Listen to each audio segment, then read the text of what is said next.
Huwag mo akong dramahan, Amara. Hindi mo ba nakikita'y nagmamadali ako? 10 taon, Rafael. 10 taon na tayong kasal ngayong gabi. Isang hapunan lang naman ang hinihiling ko, kahit isang oras lang. And so, do you think my business partners care about our anniversary? Be realistic, Amara. Isuot mo na yung terno mo at ayusin mo yung mukha mo. Huwag kang magmukhang katulong sa tabi ko mamaya sa party. Katulong?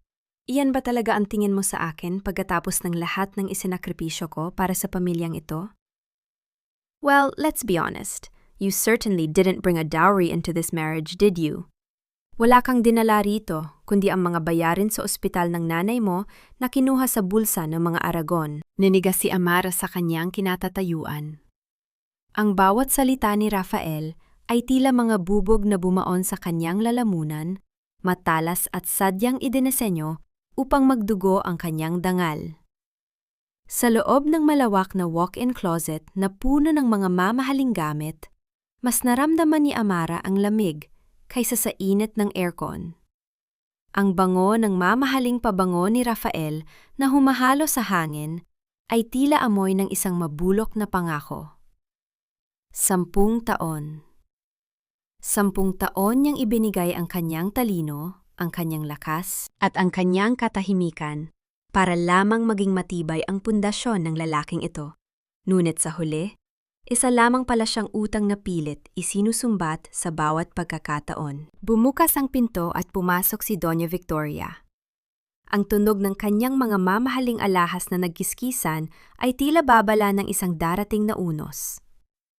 Hawak niya ang isang rosaryo sa kaliwang kamay, ngunit ang kanyang mga mata ay walang bakas ng kahit anong pananampalataya. Bakit ba ang tagal ninyo? Rafael, iwan mo na muna ang asawa mong masyadong emosyonal. Amara, bago tayo umalis, pirmahan mo muna ito. It's just an investment document for the new project in BGC. Kailangan ng pirma mo dahil ikaw ang nakapangalan sa ilang subsidiary companies. Inabot ni Doña Victoria ang isang folder na may tatak ng Aragon Group. Tiningnan ni Amara ang kanyang biyenan. Ang babaeng tuwing umaga ay kanyang pinaglilingkuran ng tsaa at binibigyan ng pagmamano. Ngunit tuwing gabi ay walang sawang nagpapaalala sa kanya kung gaano siya kabaon sa utang na loob. Ngayon pa ba ito kailangan, Mama? Gabi na po at aalis na tayo. Huwag ka ng maraming tanong, Amara. Just sign it. Utang mo sa amin ang posisyong kinatatayuan mo ngayon.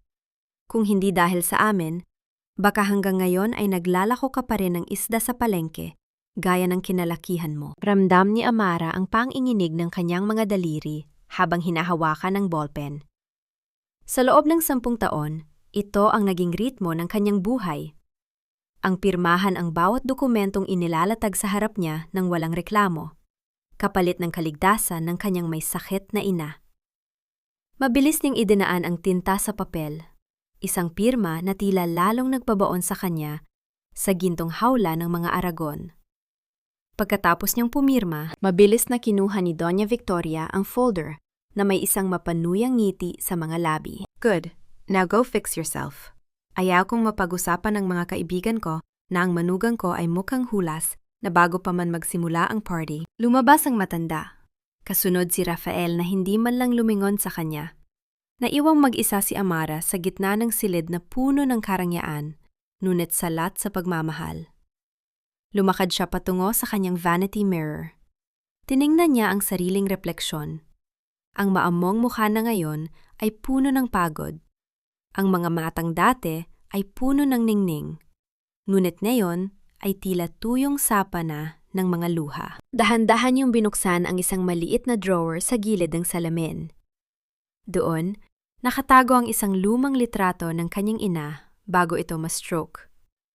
Ang tanging piraso ng katotohanan na natitira sa kanya.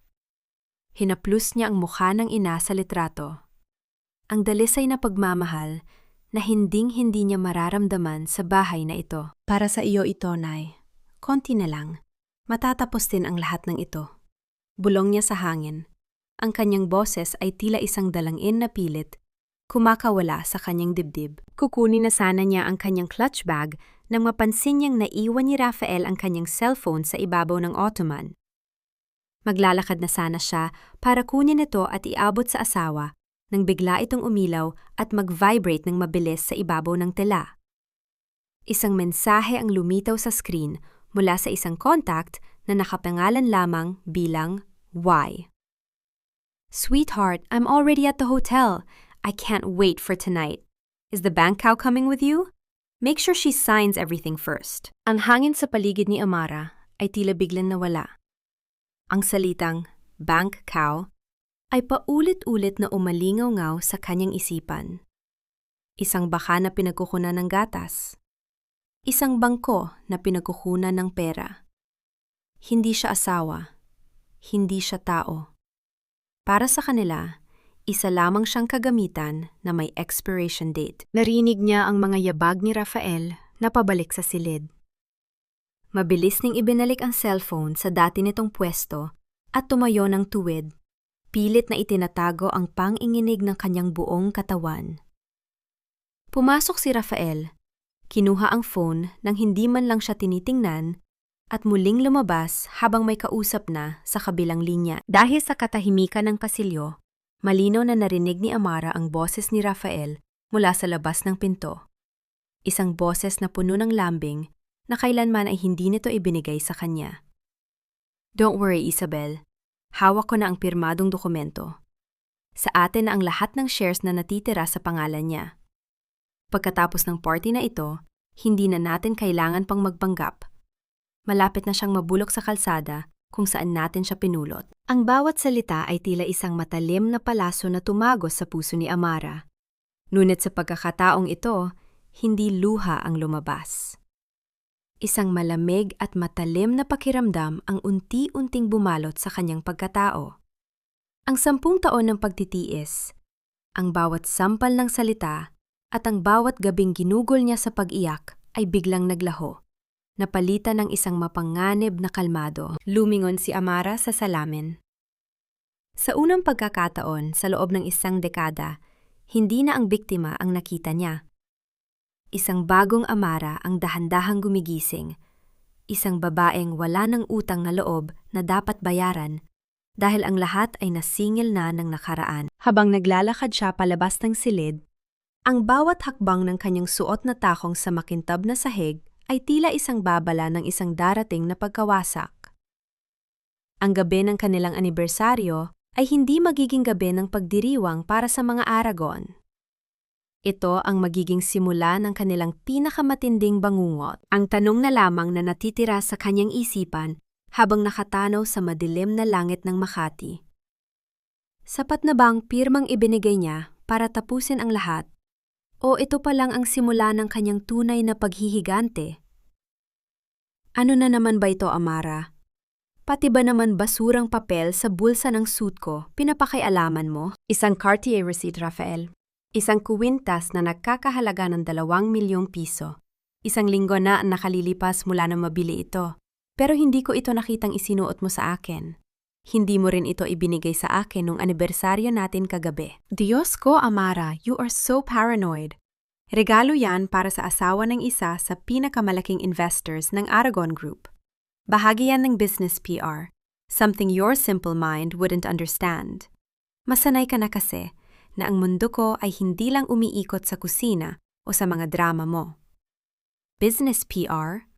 Pero bakit may personal note na kalakip sa resibo na nakita ko sa basurahan? To my star, Y. Sino si Y, Rafael? Star? Baka nagkakamali ka lang ng basa. Stop acting like a detective, Amara. Utak palengke ka pa rin talaga, no?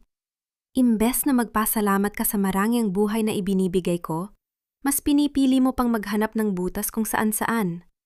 Huwag mong sirain ang araw ko. Mabilis na tinalikuran ni Rafael si Amara.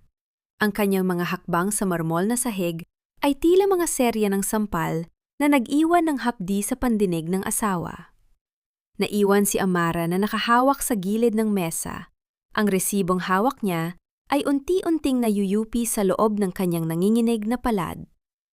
Ang bawat salita ni Rafael ay tila isang lason na dahan-dahang pumapatay sa natitirang tiwala sa kanyang puso. Ang pagiging yutak palengke na palaging ibinabato sa kanya ay hindi na lamang isang insulto sa kanyang pinagmulan, kundi isang pader na pilit itinatayo ni Rafael upang hindi niya makita ang katotohanan. Lumabas si Amara ng mansyon, hindi upang mamili o mag-ayos ng kung ano, kundi upang dalawin ang tanging dahilan kung bakit nananatili pa siyang humihinga sa impyernong iyon. Ang kanyang ina. Sa loob ng isang pribadong silid sa isang mamahaling ospital sa Taguig, ang tanging tunog na maririnig ay ang rhythmic na pag-andar ng ventilator, na tila isang mabagal na orasan na nagbibilang ng bawat hiningang natitira sa matanda. Ang amoy ng disinfectant at ang lamig ng paligid ay tila nagpapabigat sa nararamdamang lumbay ni Amara. Hinawakan niya ang kamay ng ina. Ang balat nito ay tila manipis na papel na nagpapaalala sa kanya ng karupukan ng kanilang buhay. Nay, patawarin mo ako. Akala ko, sapat nang ibigay ang lahat para maligtas ka. Pero bakit pakiramdam ko, lado lang tayong nawawala? Bulong ni Amara. Ang kanyang mga luha ay dahan-dahang pumatak sa puting kumot. Sa gitna ng kanyang pag-iyak, isang anino ang tumakip sa liwanag mula sa pinto. Paglingon niya, isang lalaki ang nakatayo roon. Si Gabriel Manalo. Nakasuot ito ng kupas na polo shirt at may bitbit na mga lumang dokumento. Ang kanyang mga mata ay tila puno ng pagod, ngunit may lalim ng malasakit na bihirang makita sa mga taong nakapaligid kay Amara. Mrs. Aragon, pasensya na, hindi ko intensyong mang-istorbo. Napadaan lang ako para tingnan ang kalagayan ni Nanay Elena. Ako ang abogado ng pamilya na humahawak sa mga papeles ng medical assistance ninyo noon. Mabilis na pinunasan ni Amara ang kanyang mga mata. Attorney Gabriel, kayo pala. Maraming salamat sa pagdalaw. Lumapit si Gabriel at kumuha ng isang malinis na panyo mula sa kanyang bulsa. Inabot ito kay Amara nang may pag-aalangan. Minsan, ang pinakamabigat na pasanin ay ang mga lihim na pilit nating itinatago sa ating sarili. Huwag mong hayaang lunurin ka ng katahimikan. Ang simpleng pag-abot ng panyong iyon ay tila isang mainit na yakap sa gitna ng nagyayalong mundo ni Amara. Sa sandaling iyon, hindi niya nakita si Gabriel bilang isang abogado, kundi bilang isang taong nakakaintindi sa bigat ng kanyang dala. Salamat, attorney. Pakiramdam ko kasi ang lahat ng nakikita ko ngayon ay mga lamat na lang sa salamin. Isang galaw na lang, madudurog na ang lahat. Wika ni Amara, ang kanyang boses ay nanginginig pa rin. Minsan, kailangang madurog ang salamin para makita natin ang tunay na larawan sa likod nito. Makahulog ang sagot ni Gabriel bago ito tuluyang lumabas ng silid. Naiwan ang mga salita ni Gabriel sa isipan ni Amara hanggang sa makauwi siya sa mansyon ng mga Aragon. Sa gitna ng gabi, habang mahimbing na natutulog si Rafael matapos ang isang gabi ng pag-inom, dahan-dahang pumasok si Amara sa library ng asawa. May isang bagay sa loob niya na naguutos na maghanap pa. Nabasagin na ang salamin. Habang naghahanap sa loob ng isang lihim na vault sa likod ng mga libro, hindi mga alahas o pera ang nakita niya. Sa halip, isang lumang sobre na may tatak ng nakaraang dekada ang bumulaga sa kanya. Ang sulat ay galing sa ama ni Rafael, si Don Severino, na patay na ngayon. Dahan-dahan niyang binuksan ang sulat.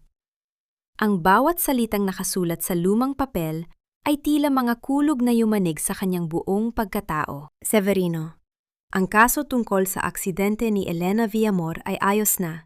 Pinayaran na natin ang driver para akuin ang lahat ng sisi. Pero kailangang masiguro na hindi magsasalita ang anak niyang si Amara. Kung kailangang pakasalan siya ni Rafael para manatili siyang kontrolado at hindi maghinala, gawin ninyo. Ang utang na loob ay ang pinakamabisang tanikala para sa mga taong walang kapangyarihan. Nabitawan ni Amara ang sulat. Ang hangin sa silid ay tila naging yelo at ang kanyang puso ay tila huminto sa pagtibok. Ang 10 taon ng pasasalamat, ang 10 taon ng paglilingkod bilang pambayad sa utang na loob para sa pagpapagamot sa kanyang ina ay isa palang malaking kasinungalingan. Pinakasalan siya ni Rafael hindi dahil sa pag-ibig, kundi upang busalan ang kanyang bibig. Ang aksidente ng kanyang ina ay hindi isang malungkot na tadhana. Ito ay isang planadong krimen ng pamilyang pinagsilbihan niya ng buong puso. Sa gitna ng kadiliman ng library, ang mga mata ni Amara ay nag-apoy sa galit na matagal niyang kinubli. Wala na ang takot. Wala na ang pag-aalinlangan. Kung ang utang na loob ang ginamit nilang tanikala, gagamitin niya ang katotohanan upang sunugin ang buong imperyo ng mga Aragon. Ngunit sa kanyang paglingon, isang anino ang nakatayo sa pinto ng library. Si Rafael, na may hawak na baso ng alak, ay nakatingin sa kanya ng may malamig at mapanganib na ngiti. Masyadong malalim na ang gabi para sa pagbabasa, Amara. Nakita mo na ba ang hinahanap mo? O gusto mong ako na ang magpaliwanag sa iyo kung paano ka naging isang magandang dekorasyon sa aming plano? So, nalaman mo na rin sa wakas? Akala ko, aabutin ka pa ng 10 taon bago mo mapagtanto ang katotohanan. Hayop ka, Rafael. Halimaw kayong lahat. Kinamit niyo ako. Kinamit niyo ang buhay ng nanay ko para busalan ang bibig ko. Pinaglingkuran ko kayo na parang Diyos dahil akala ko kayo ang nagligtas sa amin. Mag-ingat ka sa mga salita mo, Amara. Look around you. Ang library na ito, ang mga damit na suot mo, ang pagkain sa mesa mo, lahat yan ay galing sa amin. Kung hindi dahil sa pamilyang Aragon, matagal lang nabulok ang nanay mo sa kung saang sementeryo. Pasasalamat? Para sa pagpatay sa kaligayahan ko? Para sa paggawa sa akin ng isang alipin sa loob ng sarili kong tahanan? Pinakasalan mo ako para manatiling lihim ang krimen ng tatay mo. Wala kang pruweba, Amara. At kahit meron man, sino ang maniniwala sa isang tulad mo? Isang hamak na babaeng pinulot namin sa putik? You are nothing without the Aragon name. Ang bawat salita ni Rafael ay tila mga lason na dahan-dahang gumagapang sa mga ugat ni Amara. Malamig at talamak ang pait. Sa loob ng malawak na silid-aklatan, tila nawala ng hangin ang paligid. Ang mga naglalakihang istante ng libro ay tila mga pader ng isang kuta na unti-unting gumuguho sa kanyang ulunan. Ang dilaw na liwanag mula sa chandelier ay nagbibigay ng mapanganib na ningning sa muka ni Rafael, na ngayon ay wala ng bakas ng pagkukunwari. Ang 10 taon ng pagsasama ay tila isang mahabang panaginip na nauwi sa isang madilim na bangungot. Ang lalaking pinangakuan niya ng katapatan ay siya ring arkitekto ng kanyang pagkakapiit. Hawak ni Amara ang lumang dokumento. Ang papel ay tila nag-aapoy sa kanyang mga daliri. Isang saksi sa karumal-dumal na kasunduang naganap sa likod ng kanyang likuran. Bumukas ang pinto at pumasok si Doña Victoria. Ang kanyang tindig ay tila isang reyna na handang tapakan ang sinumang humaharang sa kanyang trono.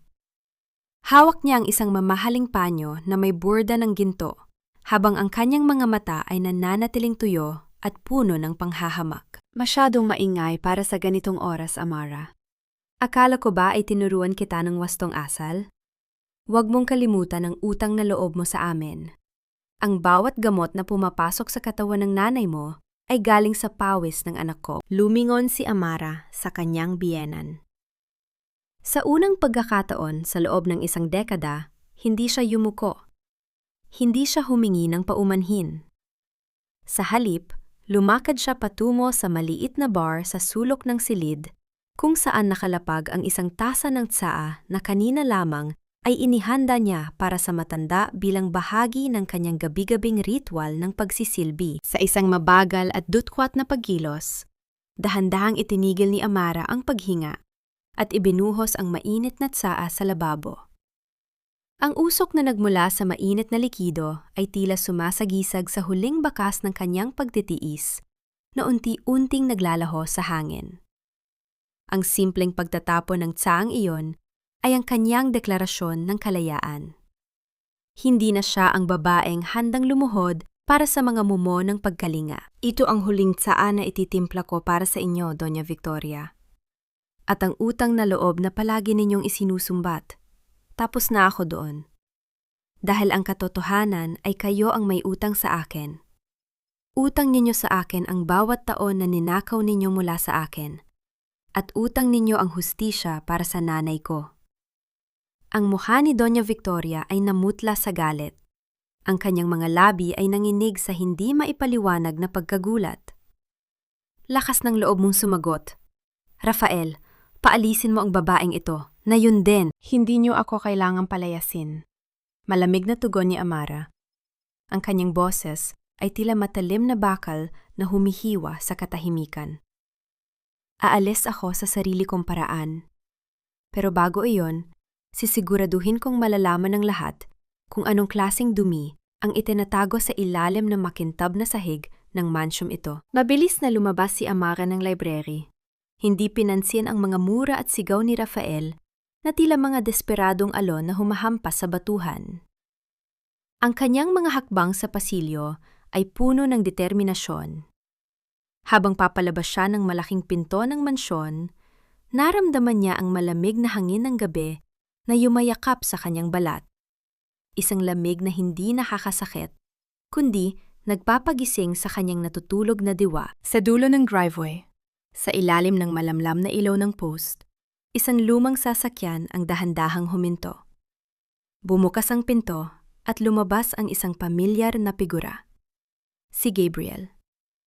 Ang kanyang mga mata ay tila nakikidalamhati sa gulo ng damdamin ni Amara, ngunit meron ding ningas ng pag-asa.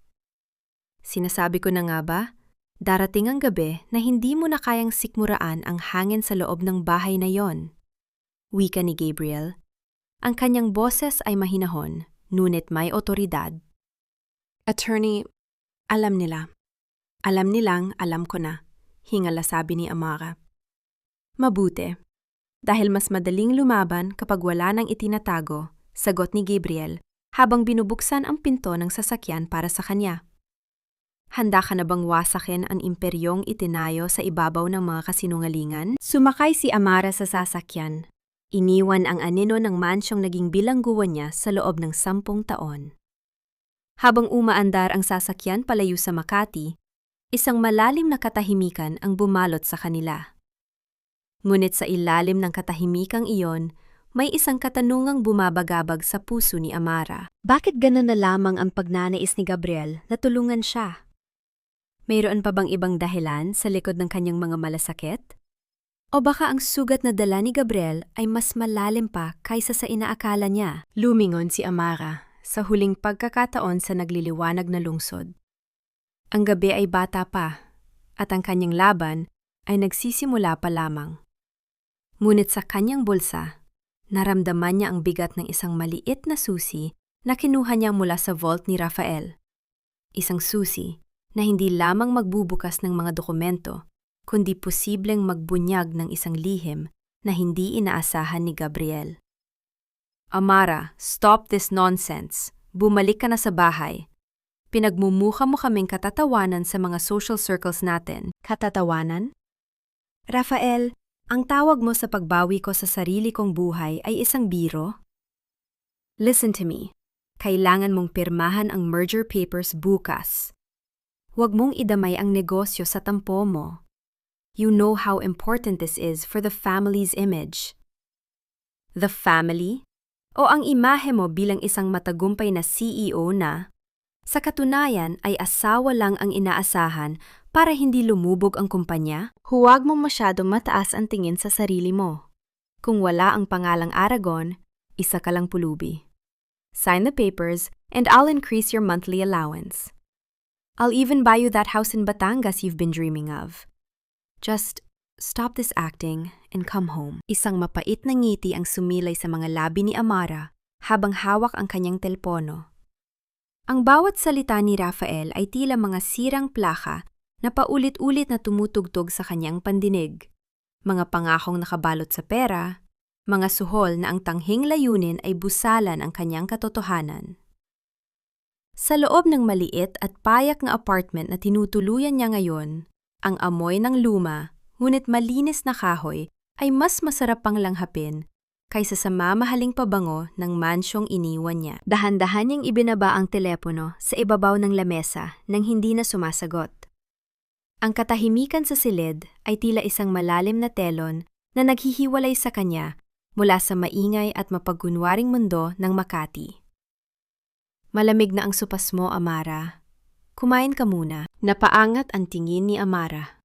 Sa harap niya, nakatayo si Gabriel. Bit-bit ang isang mangkok ng mainit na sopas. Ang usok na, nagmumula sa sabaw, ay dahan-dahang paitaas, nagbibigay ng kakaibang init sa paligid.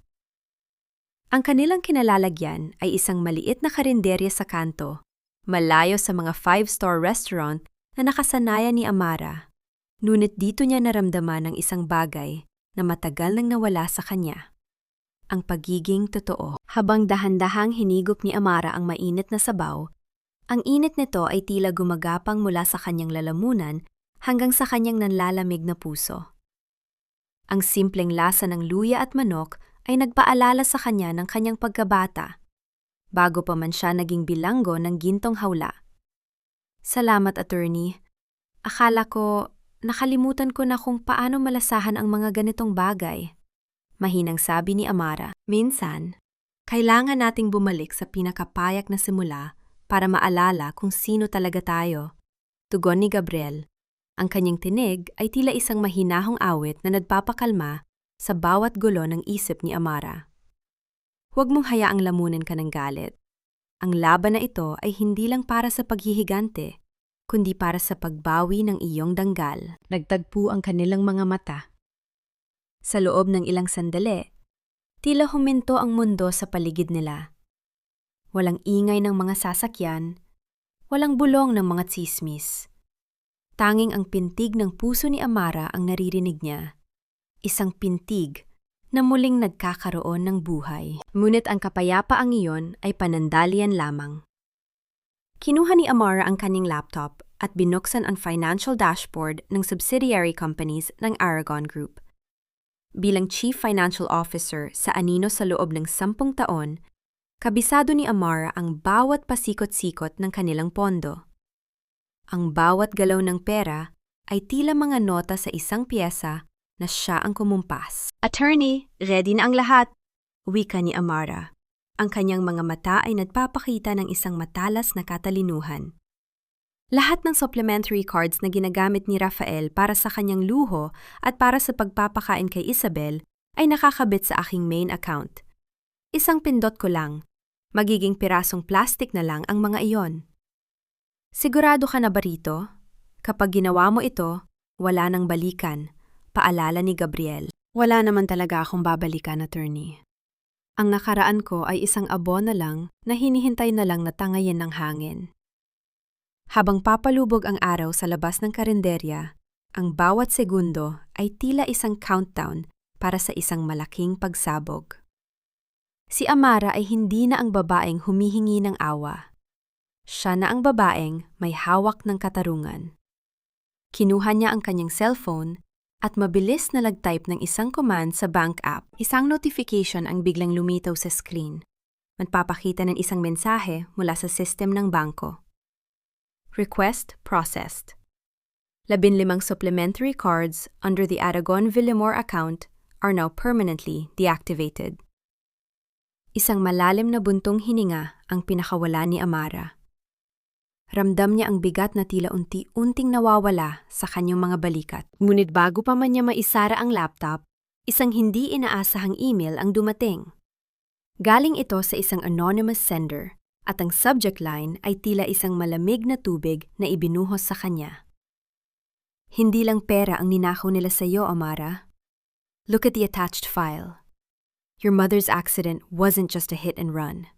It was a planned sacrifice. Nanginig ang mga daliri ni Amara habang binubuksan ang file.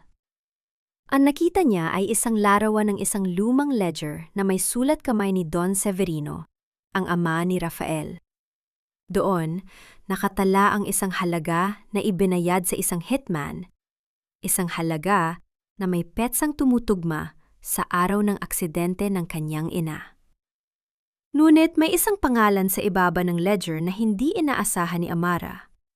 Isang pangalan na nagpabilis ng kanyang tibok ng puso at nagpadilim sa kanyang paningin. Ang pangalan ng taong pinagkakatiwalaan niya ngayon. Isang pangalan ang nakasulat sa dulo ng ledger bilang saksi sa transaksyon. Gabriel Manalo. Sweetheart, nakuha mo na ba? Pumirma na ba ang babaeng yon? Don't worry, Isabel. Hawak ko na ang lahat. She's useless now. Tonight is our night. And from now on, everything that was hers is officially ours. But what about the party? Sigurado ka bang hindi siya susugod dito at gagawa ng eksena? You know how dramatic she can be. Amara? She doesn't have the guts. Masyadong mababa ang tingin niya sa sarili niya para humarap sa mga taong ito. She's probably at home, crying over our wedding photos while waiting for her monthly allowance na hindi na darating. Good. I want that 10-carat diamond ring, Raphael. I want everyone in BGC to know that I am the new queen of the Aragon Empire. Isang halahak na puno ng kayabangan ang pinakawalan ni Raphael habang hinihimas ang baywang ni Isabel sa gitna ng nagliliwanag na ballroom ng isang 5-star hotel sa BGC. Ang bawat sulok ng silid ay puno ng mga bulaklak na ang presyo ay sapat na para pakainin ang isang barangay sa loob ng isang taon. Ang amoy ng mamahaling wine at ang tunog ng tawanan ng mga elitista sa Manila ay tila isang musikang nagpapalunod sa konsensya. Sa isang madilim na sulok ng ballroom, nakatayo si Amara. Ang kanyang suot na itim na gown ay tila isang anino na nagmamasid sa sarili niyang burol.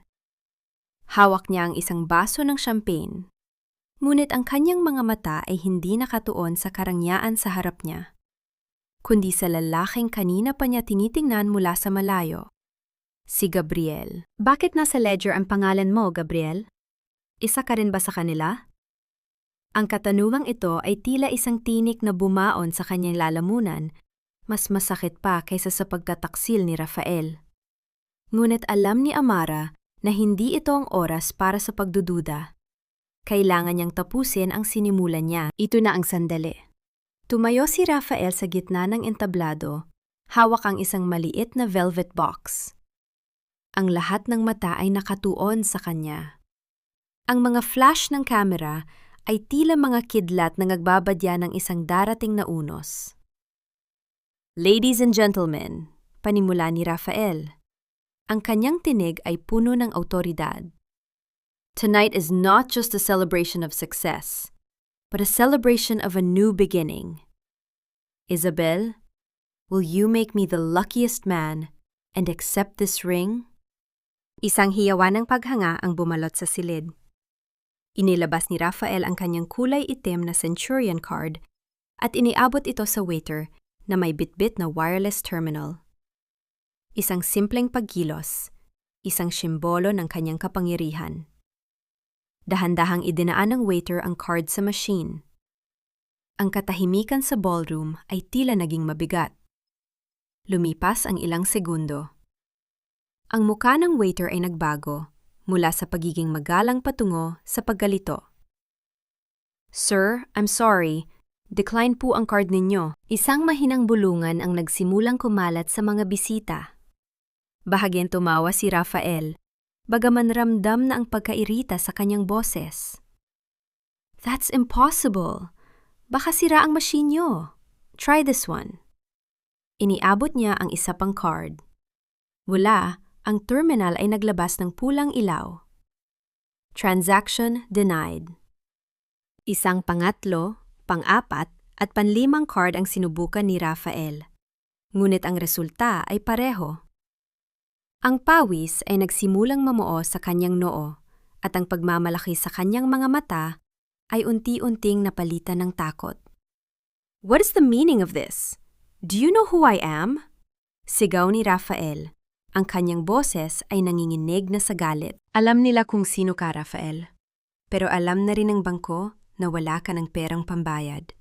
Isang malamig at kalmadong boses ang umalingaw-ngaw mula sa likuran ng karamihan. Dahan-dahang humawi ang mga tao. Lumabas si Amara mula sa dilim. Ang bawat hakbang ng kanyang takong ay tila isang hatol ng kamatayan sa dangal ni Raphael. Ang kanyang muka ay walang emosyon. Tila isang estatwa ng hustisya na nabuhay sa gitna ng karangyaan. Amara, anong ginagawa mo rito? Anong kalokohan ito? Singhal ni Rafael. Ang kalokohan ay ang isiping, maari mong gamitin ang perang pinaghirapan ko para pambili ng singsing sa kabit mo. Wika ni Amara habang itinataas ang kanyang sariling cellphone. Lahat ng accounts na nakapangalan sa akin, lahat ng shares na akala ninyo ay nakuha na ninyo, lahat yan ay naka-freeze na. Sa harap ng buong alta sosyedad ng Manila, tumayo si Amara ng may tuwid na likod. Hindi siya ang bank cow na kinukutya nila. Siya ang babaeng nagpabagsak sa higante. Hindi na ako ang bangko ng pamilyang ito, Rafael. Simula ngayon, matuto kayong mamuhay sa sarili ninyong bulsa. At kung gusto mong ituloy ang kasal na ito, baka gusto mong simulan sa pagbebenta ng rilo mo para mabayaran ang hapunan ninyo ngayong gabi. Ang katahimikan sa ballroom ay tila isang sementeryo. Ang kahihiyan sa mukha ni Rafael ay hindi mababayaran ng anumang halaga. Si Isabel ay napaatras. Ang kanyang mga mata ay puno ng pagkadiri habang nakatingin sa lalaking akala niya ay kasing yaman ng hari. Mabilis na tumalikod si Amara at naglakad palabas ng ballroom. Ang kanyang puso ay kumakaba ng malakas, hindi dahil sa takot, kundi dahil sa adrenaline ng tagumpay. Ngunit paglabas niya sa pintuan ng hotel, isang kamay ang humawak sa kanyang braso. Si Rafael. Ang kanyang mukha ay mapula sa galit at ang kanyang mga mata ay tila nagliliyab sa pagnanais na manakit. You bitch! Akala mo ba matatakasan mo ang ginawa mo? Sisiguraduhin kong mabulok ka sa kalsada. Itinaas ni Rafael ang kanyang kamay upang sampalin si Amara. Mabilis na ipinikit ni Amara ang kanyang mga mata, naghahanda sa sakit. Ngunit ang sampal ay hindi dumating.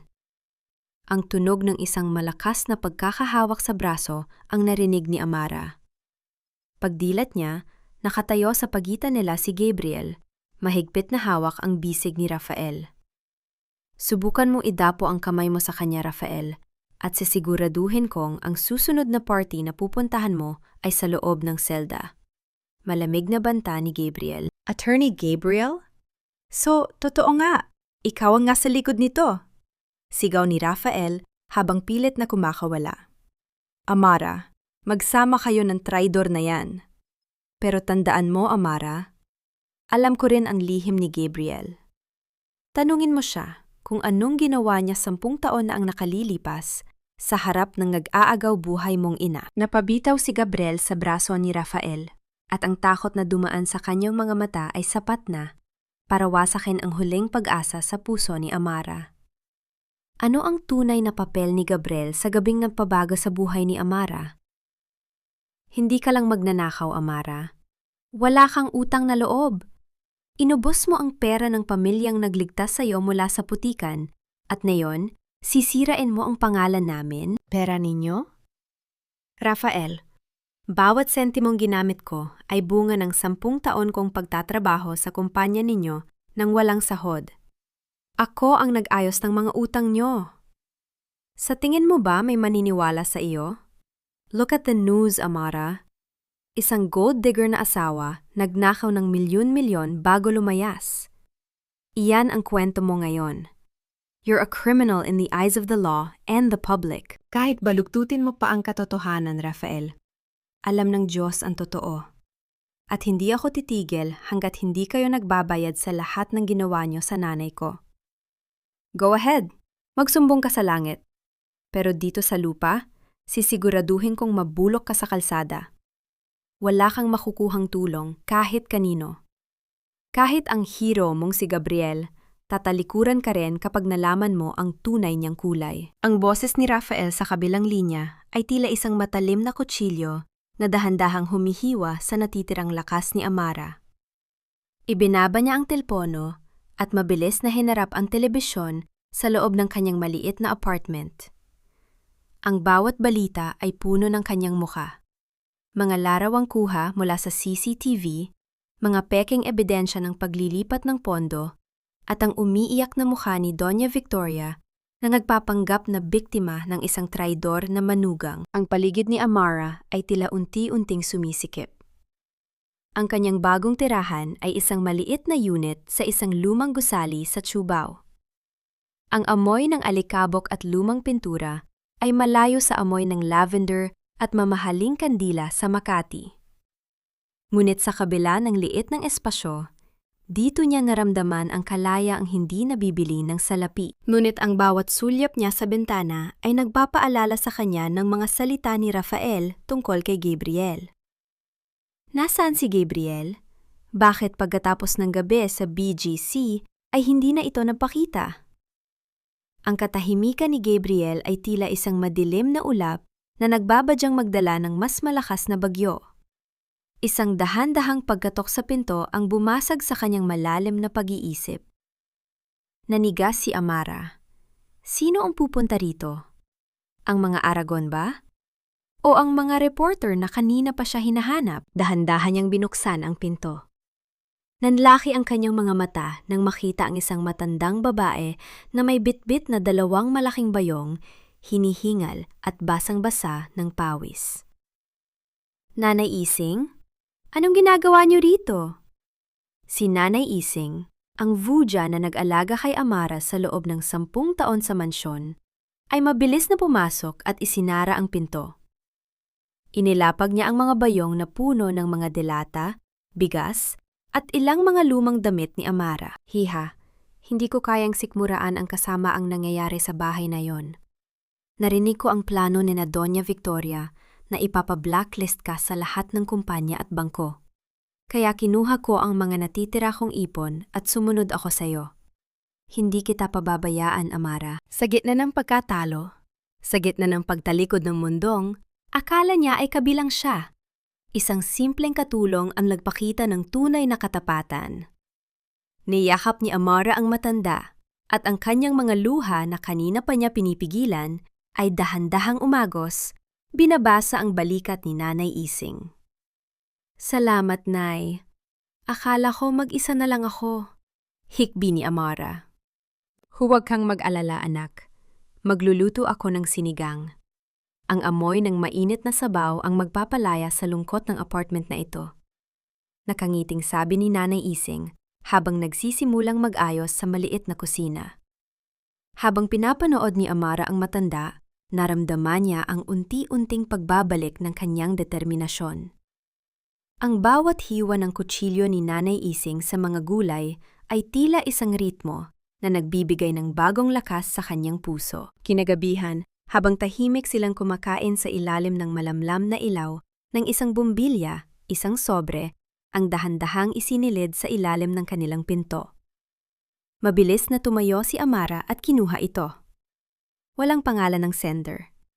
Pagbukas niya, isang opisyal na demand letter ang bumulaga sa kanya. Mrs. Amara Villamor Aragon, you are hereby ordered to surrender all remaining shares of the Aragon Group subsidiary companies and vacate all properties associated with the family name within 24 hours. Failure to comply will result in immediate criminal charges for estafa and qualified theft. Attached is a copy of the affidavit signed by one of the witnesses of your alleged illegal transactions. Nanginig ang kamay ni Amara nang makita ang kopya ng pirma sa ilalim ng affidavit. Hindi ito pirma ni Rafael. Hindi rin ito pirma ni Doña Victoria. Ang pirma ay pagmamay-ari ng taong nagdala sa kanya rito. Ang affidavit na nagpapakulong kay Amara ay pirma doon ni Gabriel Manalo. Sa gitna ng dilim, isang tanong ang paulit-ulit na humahampas sa isip ni Amara. Niligtas ba siya ni Gabriel para lamang mas madaling wasakin sa huli? Ipaliwanag mo ito, Gabriel. Bakit narito ang pirma mo sa affidavit na magpapakulong sa akin? Hindi lahat ng nakikita ng mata ay katotohanan, Amara. Kailangan mo magtiwala sa akin sa pagkakataong ito. Magtiwala? Pagkatapos ng lahat ng isinakripisyo ko? Ibinigay ko ang lahat ng ebidensya sa'yo, tapos heto. Ibebenta mo lang pala ako sa mga Aragon kapalit ng kaligtasan mo? Amara, makinig ka. Ang pirmang yan ang tanging paraan para hayaan ako ni Rafael na pumasok sa legal team nila. Kung hindi ko yan ginawa, hindi ko makukuha ang mga original ledgers na itinatago nila sa lihim na vault sa Makati. At paano kung ipakunong mga ako? Paano kung bahagi lang ito ng laro nyo? Pagod na akong maging piyesa sa laro ng ibang tao, Gabriel. Ang bawat salita ni Amara ay tila may kasamang pait ng nakaraan. Isang sugat na muling bumukas dahil sa takot na maulit ang pagtataksil. Sa loob ng maliit na sala ng kanyang apartment, ang tanging nagbibigay ng liwanag ay ang malamlam na bombilya na tila kumukurap-kurap sa gitna ng tensyon. Ang amoy ng nilulutong sinigang ni Nanay Ising sa kusina ay hindi sapat para pakalmahin ang nag-aapoy na damdamin ni Amara. Lumapit si Gabriel. Ang kanyang mga mata ay puno ng determinasyon at isang uri ng katapatan na mahirap pasinungalingan. Hindi siya nagtangkang humawak sa kamay ni Amara. Alam niyang ang bawat distansya sa pagitan nila ngayon ay puno ng mga bakod ng pagdududa. Amara, ang aking ama ay namatay dahil sa kasakiman ni Don Severino. Sa tingin mo ba ay papanig ako sa mga taong pumatay sa pangarap ng pamilya ko? Ang affidavit na yan ay may butas. Inilagay ko ang sarili kong leeg sa panganib para lang masigurong pagdating ng araw ng paghuhukom, wala silang matatakasan. Dahan-dahang humupa ang galit sa mga mata ni Amara, napalitan ng isang malalim na pagod. Naupo siya sa lumang sofa. Ang kanyang mga balikat ay tila bumigay na sa bigat ng mundo. Ito ang unang pagkakataon na nakita niya ang sarili niyang sakit sa mga mata ng ibang tao. Lumipas ang mga oras at ang gabi ay lumalim. Sa ilalim ng maliit na lampara sa mesa, magkatabing nag-aaral ng mga dokumento sina Amara at Gabriel. Ang tanging tunog sa silid ay ang dahan-dahang paglipat ng mga pahina ng papel at ang malayo at mahinang ugong ng mga sasakyan sa Cubao. Napansin ni Amara ang isang hibla ng buhok ni Gabriel na humaharang sa paningin nito habang seryosong nagbabasa. Nang hindi nag-iisip, iniunat ni Amara ang kanyang kamay at dahan-dahang inayos ang buhok ng lalaki. Sandaling huminto si Gabriel, ang kanyang paningin ay lumipat mula sa dokumento patungo sa mga mata ni Amara. Walang salitang binitawan, ngunit sa katahimikang iyon, ang pintig ng kanilang mga puso ay tila nag-uusap, isang pangako ng proteksyon na higit pa sa anumang kontrata. Salamat, Amara. Hindi mo alam kung gaano kalaki ang ibinibigay mong lakas sa akin. Mahinang bulong ni Gabriel bago muling bumalik sa pantatrabaho. Habang nagpapatuloy ang kanilang lihim na operasyon, ang mundo ng mga Aragon sa Makati ay dahan-dahan ng gumuho. Ang mga stock ng Aragon Group ay patuloy na bumabagsak dahil sa mga leak tungkol sa kanilang mga utang na hindi nababayaran. Sa loob ng mansyon, ang bawat sulok ay puno ng sigawan. Si Rafael, na dati ay laging maayos ang hitsura, ay ngayon ay may mga matang puno ng puyat at amoy ng alak. Ang kanyang mga kamay ay nanginginig habang pilit na tumatawag sa mga investors na isa-isang tumatalikod sa kanya. Sabi mo ayos na ang lahat. Bakit pati ang personal bank accounts ko hindi ko na ma-access? Sigaw ni Rafael habang itinatapon ang kanyang baso sa pader. Don't yell at me, Rafael. Kasalanan mo ito. Kung hindi ka naging pabaya sa asawa mo, hindi tayo magkakaganito.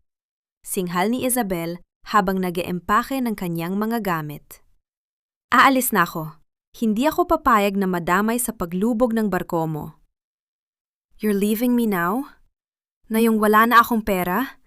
You gold-digging snake. Ang pag-aaway ng dalawa ay tila isang musika ng karma na dahan-dahang tumutugtog sa paligid ng mansyon. Ang karangyaan ay tila isang maskara na unti-unting nalalagas, inilalantad ang bulok na katotohanan sa loob nito. Sa kabilang dako, habang naglalakad si Gabriel, palabas ng apartment ni Amara upang kumuha ng ilang mahahalagang files. Napansin niya ang isang itim na sasakyan na nakaparada sa tapat ng kanto.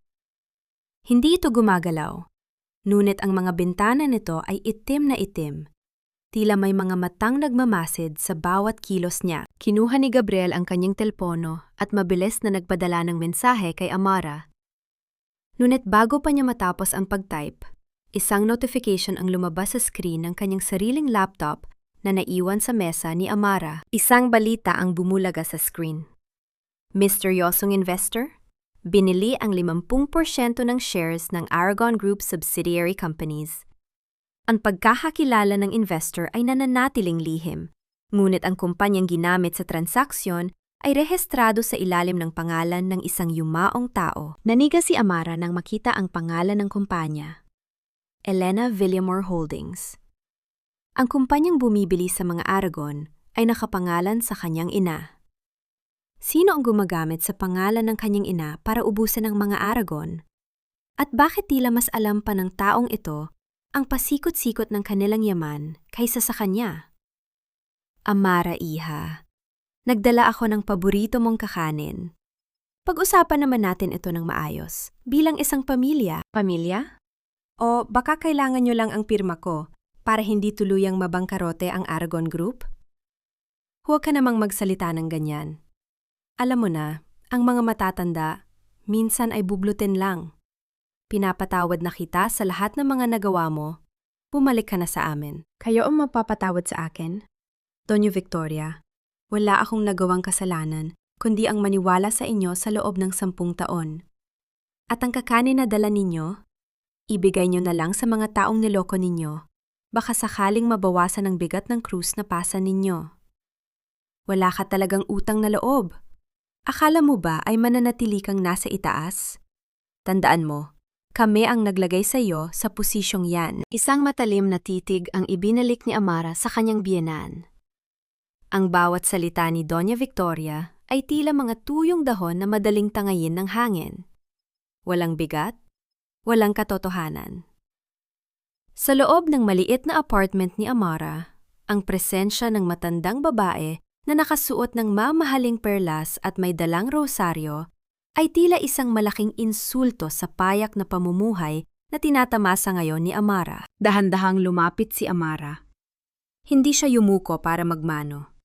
Hindi siya nagpakita ng anumang takot. Sa halip, tumayo siya ng tuwid.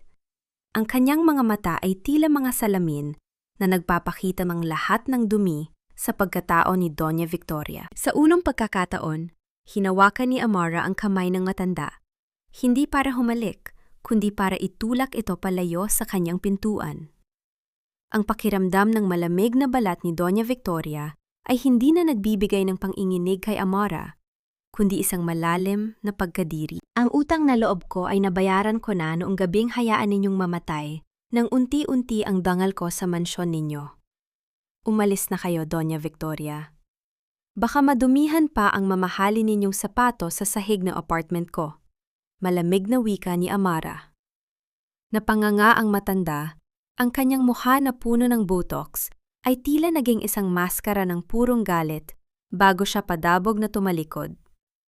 Ang tunog ng kanyang pag-alis ay tila isang huling hininga ng isang naghihingalong imperyo. Pagkaalis ng matanda, mabilis na lumapit si Gabriel kay Amara.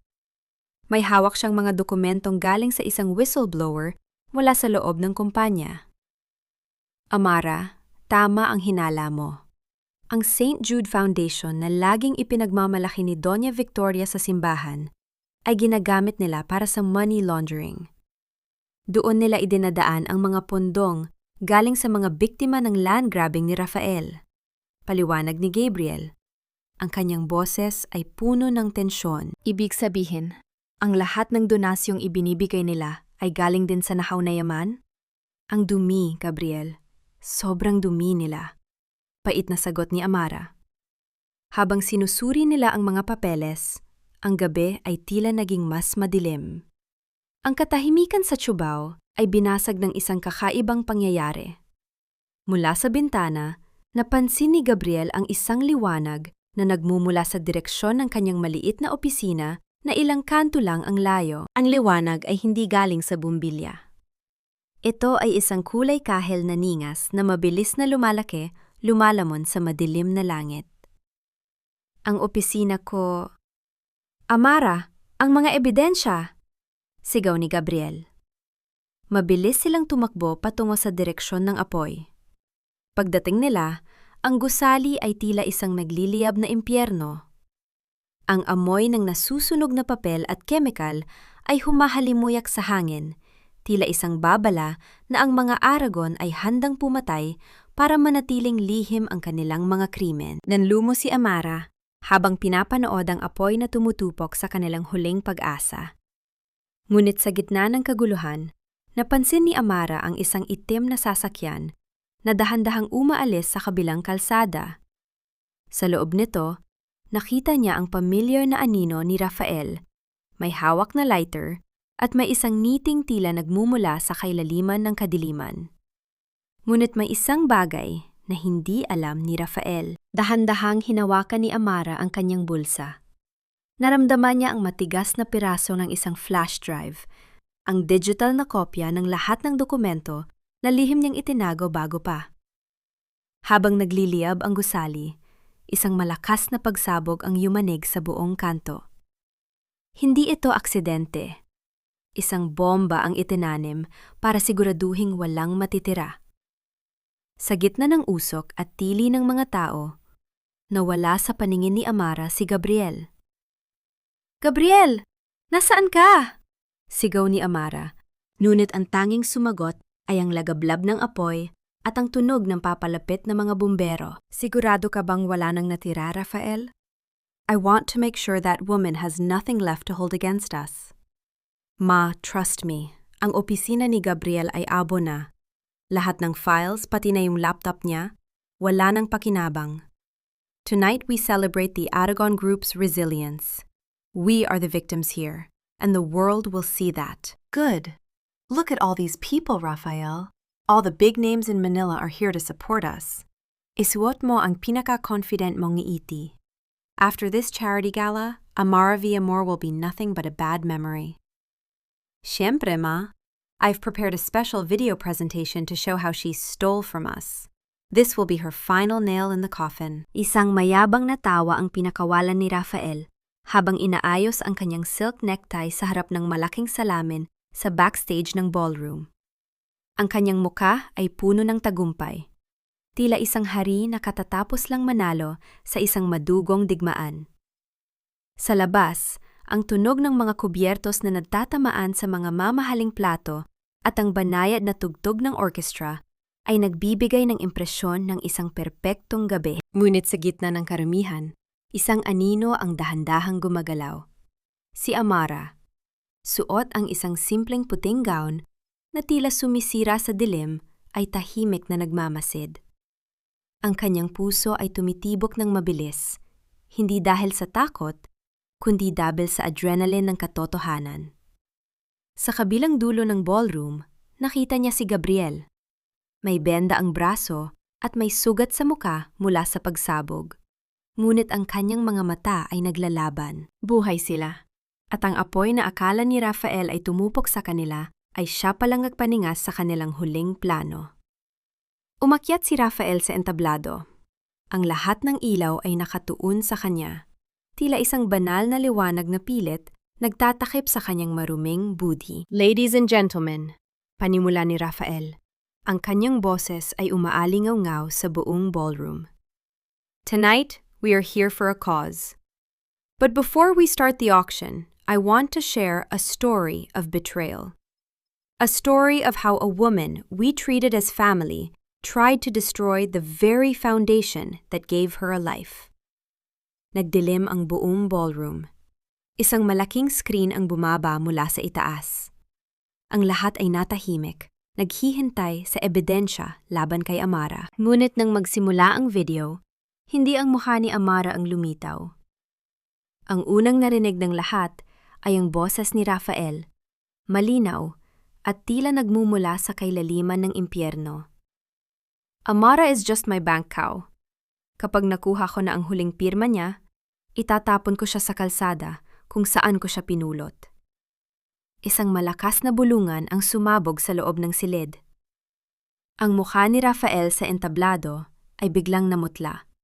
Tila isang bangkay na pilit binibihisan. Sumunod ang mga larawan ng mga ledger, ang mga transaksyon ng St. Jude Foundation na nagpapakita ng money laundering, ang mga dokumento ng land grabbing, at ang pinakamatindi sa lahat, ang sulat ni Don Severino tungkol sa planadong aksidente ng ina ni Amara. Habang pinapanood ni Amara ang sarili niyang katotohanan na bumabalot sa buong ballroom, naramdaman niya ang isang uri ng kapayapaan.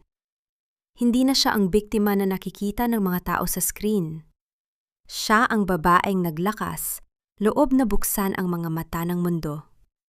Nakita niya ang kanyang sarili sa screen. Matatag, hindi natitinag, at malaya. "What is this? Patayin niyo ang screen! Sinungaling ang videong ito!" Sigaw ni Doña Victoria mula sa kanyang upuan. Ang kanyang boses ay pumiyok sa gitna ng kahihiyan. Ngunit hindi natapos ang video doon. Ang huling bahagi ay isang live recording ng pag-uusap ni Rafael sa kanyang tauhan noong gabi ng sunog sa opisina ni Gabriel. "Siguraduhin mong walang matitira. Sunugin mo ang gusali. I want them dead." Ang katahimikan sa ballroom ay tila isang mabigat na kumot na bumalot sa lahat. Wala nang nagsasalita. Wala nang tumatawa. Ang lahat ng mata ay nakatuon kay Rafael na ngayon ay tila isang maliit na bata na nahuling nagnanakaw. Sa gitna ng katahimikang iyon, ang malaking pinto ng ballroom ay biglang bumukas. Ang mahabang pasilyo ay napuno ng mga unipormadong lalaki.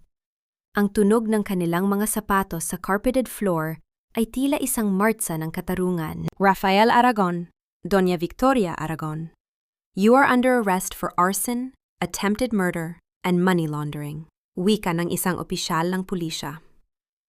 Lumapit si Amara sa entablado. Tiningnan niya si Rafael ng diretso sa mga mata. Wala nang galit sa kanyang puso. Tanging isang malalim na pagod at ang kagustuhang matapos na ang lahat. "Pinatawad na kita, Rafael," mahinang sabi ni Amara sa gitna ng kaguluhan. "Pero ang batas ay hindi kasing daling magpatawad gaya ko." Nanginig si Rafael. Ang kanyang buong mundo ay gumuho sa loob lamang ng ilang minuto. Habang hinihimas ng mga pulis ang kanyang mga kamay para pusasan, isang desperadong lakas ang lumitaw sa kanya. Inagaw niya ang baril mula sa holster ng isang pulis na malapit sa kanya. Itinutok ni Rafael ang baril sa kanyang sariling ulo habang ang lahat ay sumisigaw sa takot.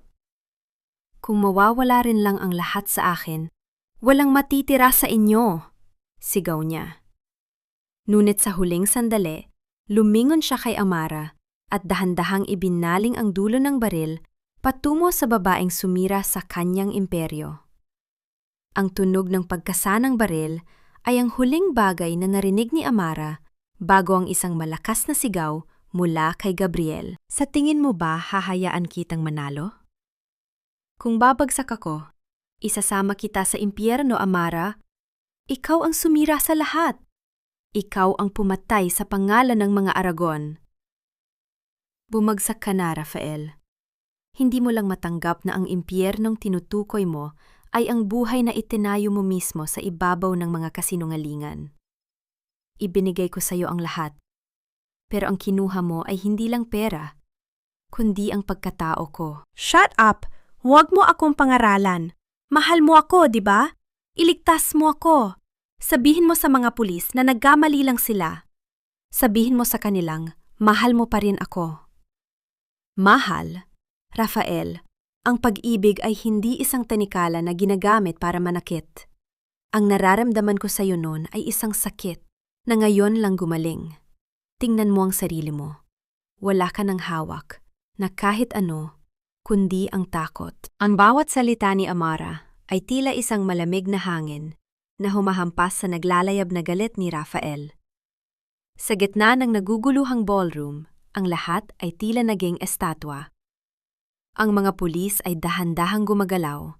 Ang kanilang mga daliri ay nakakapit sa kanilang mga sandata, naghihintay ng isang maling pagkilos mula sa lalaking nawala na ng katinuan. Ang tuyong tunog ng bakal na nakiskisan mula sa ikinasa ni Rafael na baril ay tila isang babala ng kamatayan na umalingaw-ngaw sa pandinig ni Amara.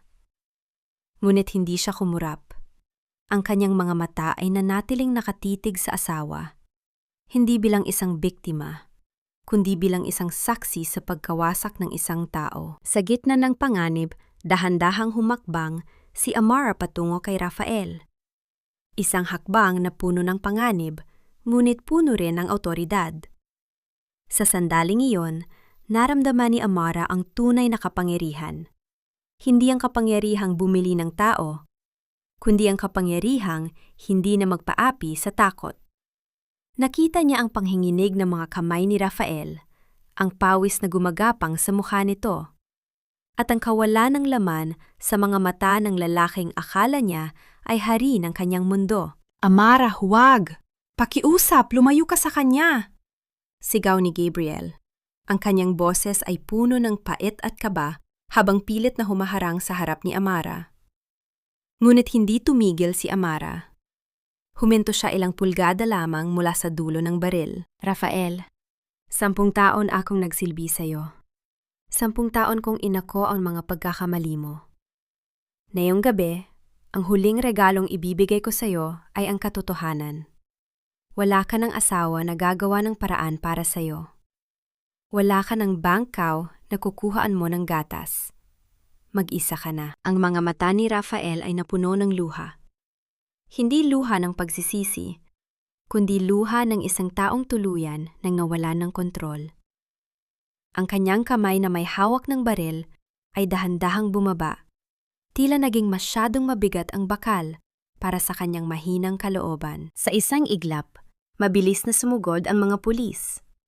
Ang tunog ng mga katawang bumagsak sa carpeted floor at ang pagkiskis ng mga posas ay tila isang huling nota sa isang madilim na symphony. Pinadapa si Rafael. Ang kanyang muka ay nadikdik sa sahig na dati ay nilalakaran niya ng may pagmamalaki. Amara! Amara, iligtas mo ako! Patawarin mo ako, Amara! Pagsusumamo ni Rafael habang hinihila siya palayo ng mga awtoridad. Tiningnan siya ni Amara sa huling pagkakataon. Walang galit, walang pot, tanging isang malalim na katahimikan. Pinatawad na kita, Rafael, pero hindi na kita ililigtas, mahinang sabi ni Amara.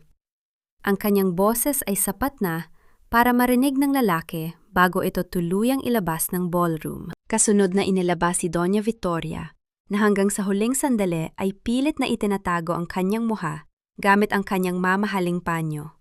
Ngunit ang kanyang mga hitbi ay hindi na kayang itago ang kanyang kahihiyan. Naiwan si Amara sa gitna ng entablado.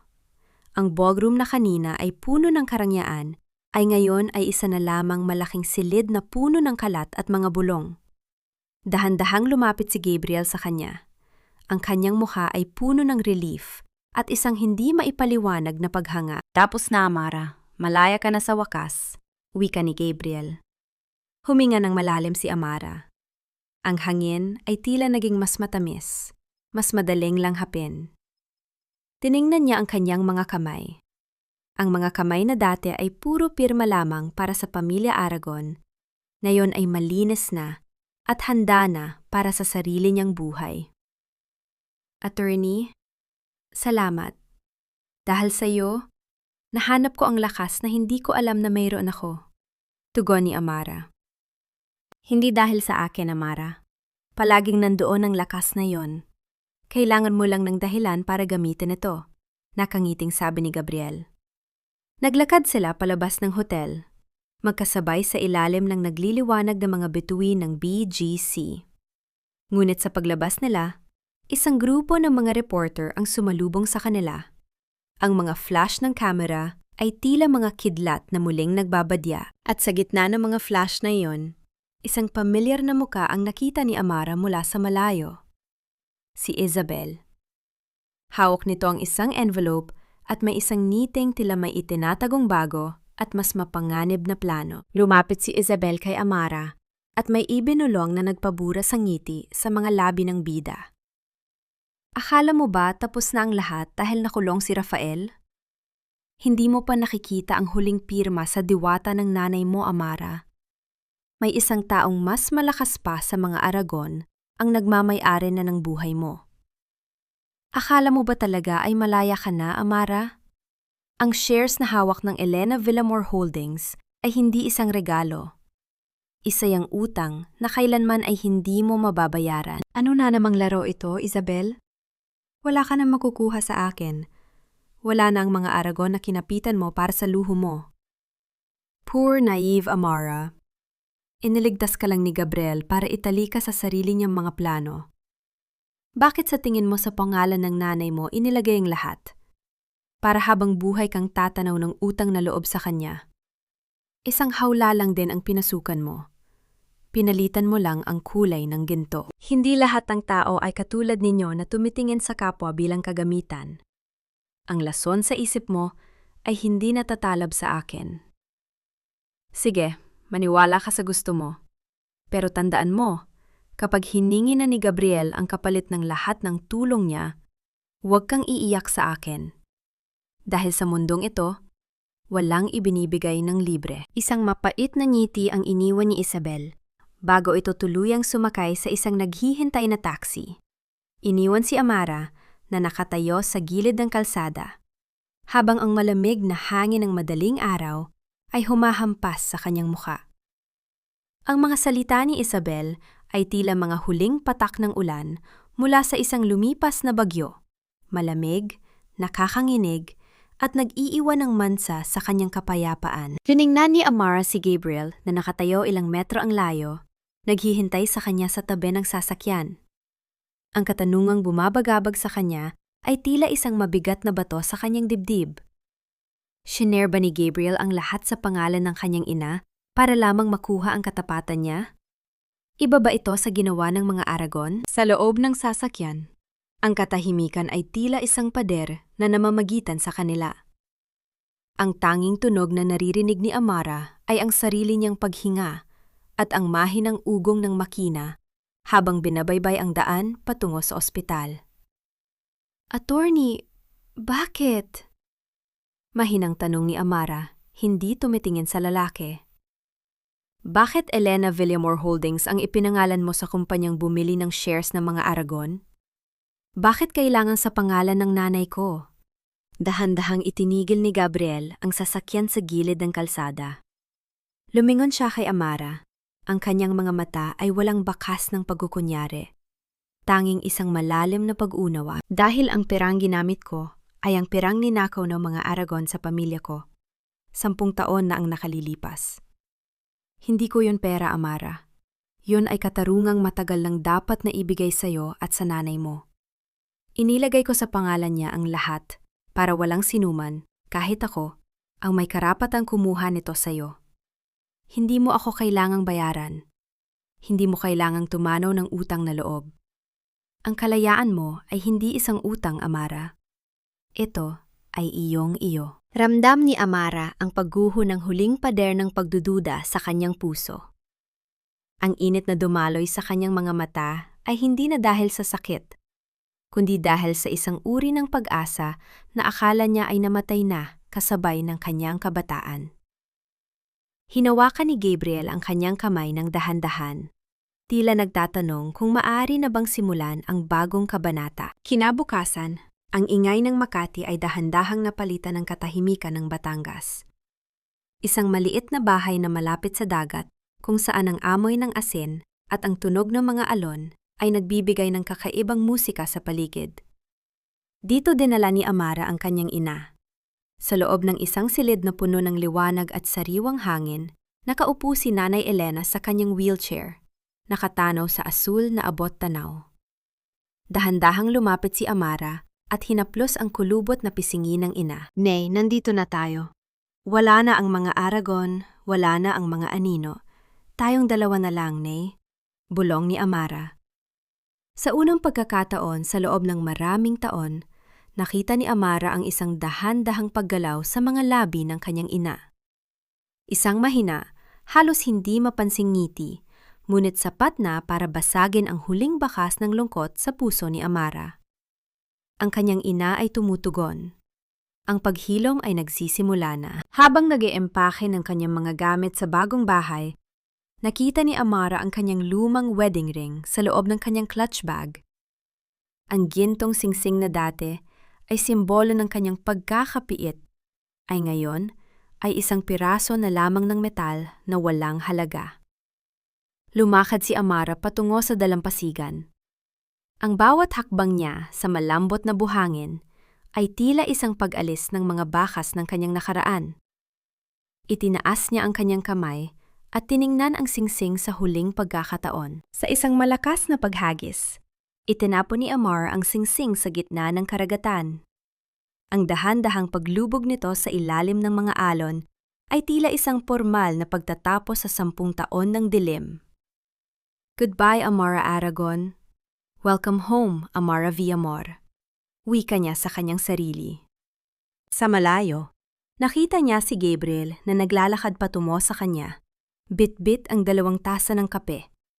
Walang mga papeles, walang mga ebidensya. Tanging ang simpleng kagustuhan na makasama siya sa ilalim ng papalubog na araw. Ngunit bago pa man makalapit si Gabriel, isang itim na sobre ang nakita ni Amara na nakaipit sa pintuan ng kanilang bakuran. Isang sobre na may tatak ng isang law firm mula sa Switzerland. Binuksan ni Amara ang sobre at nanlaki ang kanyang mga mata. Hindi pala lahat ng yaman ng mga Aragon ay nakumpiska. May isang lihim na trust fund na iniwan ang ama ni Rafael para sa tunay na tagapagmana ng pamilya. At ang pangalang nakasulat sa dokumento ay hindi si Rafael, hindi si Amara, kundi isang pangalan na magbubukas ng isang sugat na akala ni Amara ay matagal na niyang nalimutan. Attorney, basahin mo ito. Hindi ako pwedeng magkamali. Ang pangalang nakasulat dito, ito ang pangalan ng tatay ko. Let me see, Amara. Diyos ko. Ito ang huling testamento ni Don Severino na itinago niya sa Switzerland. Amara, hindi ka lang basta manugang o asawa sa pamilyang iyon. Ikaw ang tunay na tagapagmana ng kalahati ng Aragon Group. Ibig mong sabihin, ang lahat ng hirap ko, ang lahat ng pang-afalipusta nila sa akin bilang pulubi. Sa katunayan, ay pera ko ang ginagamit nila sa loob ng 10 taon? Exactly. Ang tatay mo at si Don Severino ay magkasosyo noon.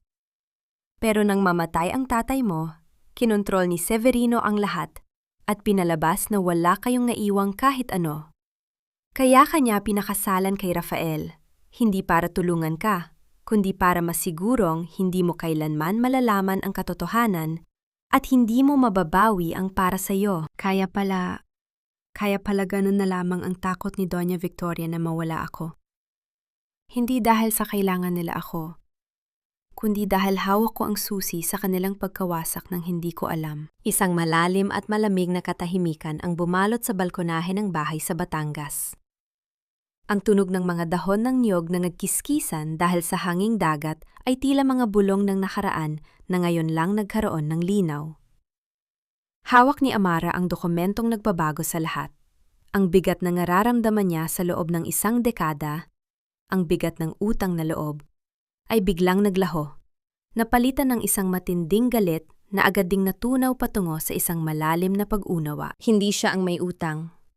Sila ang may malaking utang sa kanya. Utang na hindi lamang nasusukat sa pera, kundi sa bawat luhang pumatak at bawat pangarap na kanilang pinatay. Matapos ang ilang linggo, nagpasya si Amara na bumalik sa Manila para sa isang huling pagkakataon. Hindi para sa karanyaan, kundi para sa pagtatapos. Sa loob ng bisitahan ng kulungan, ang amoy ng luma at saradong silid ay tila sumasakal sa paligid. Nakaupo si Amara sa likod ng makapal na salamin. Sa kabilang panig, lumitaw si Rafael.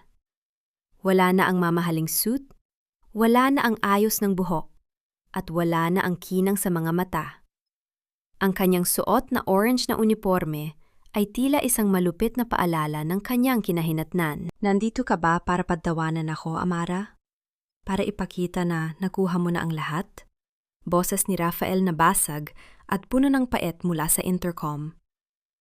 Nandito ako para ibigay sa iyo ang huling katotohanan, Rafael. Alam ko na ang tungkol sa tatay ko. Alam ko na ang bawat sentimong ginastos mo para sa mga bisyo mo at para kay Isabel ay pera ng pamilya ko. Naniga si Rafael. Ang kanyang mga labi ay nanginig, ngunit walang salitang lumabas.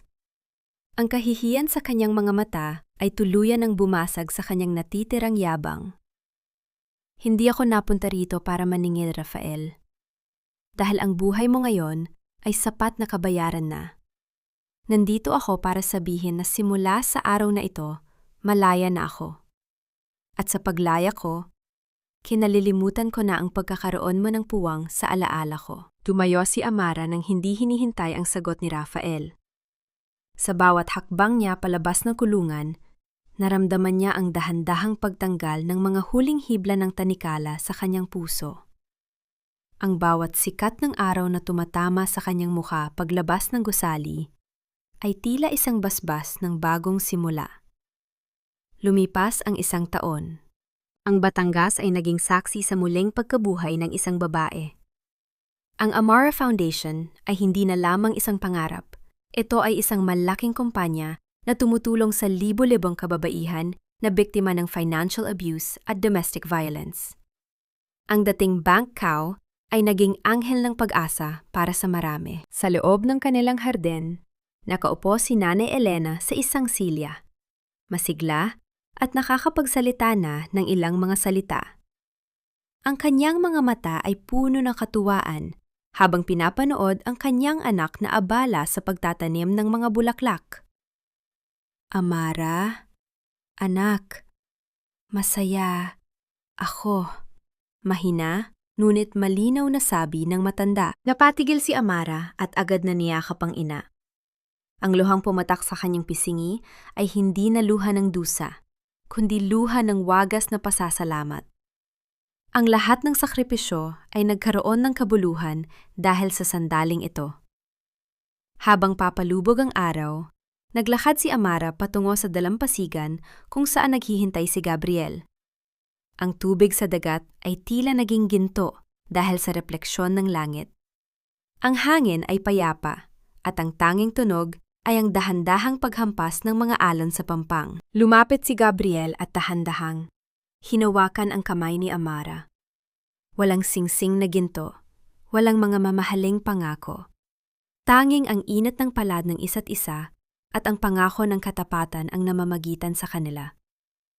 Handa ka na bang sumabay sa agos, Amara? Sa pagkakataong ito, tayo na ang may hawak ng timon, nakanghiting wika ni Gabriel. Handang-handa na, Gabriel. Dahil sa wakas, hindi na ako natatakot na malunod. Alam ko na kung paano lumangoy patungo sa sarili kong dalampasigan. Tugon ni Amara. Sinuportahan ni Amara ang kanyang ulo sa balikat ni Gabriel habang pinapanood nila ang huling sinag ng araw. Ang kanyang paglalakbay mula sa madilim na mansyon ng Makati patungo sa maliwanag na dalampasigan ng Batangas ay hindi lamang kwento ng paghihigante. Ito ay kwento ng pagbabalik sa sarili. Ang pag-ibig ay hindi na isang utang na dapat bayaran. Ito ay isang biyaya na malaya niyang ibinibigay at tinatanggap. At sa gitna ng katahimikan ng gabi, alam ni Amara na sa wakas, siya ay ganap ng malaya.